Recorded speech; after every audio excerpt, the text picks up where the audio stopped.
Here's how you turn any one of your needle felted ornaments into a hanging decoration.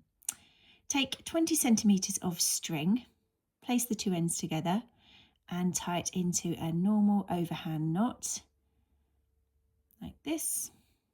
Make the knot nice and neat.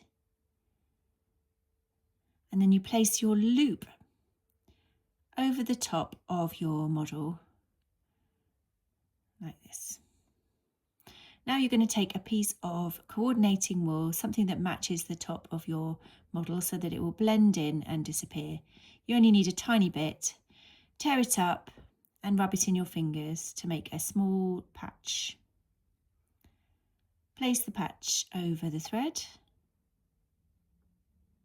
and watch your fingers as you carefully felt it into your model. If you've got too much wool here, it could look a bit scruffy, so really don't use too much at all. Just poke nice and firmly.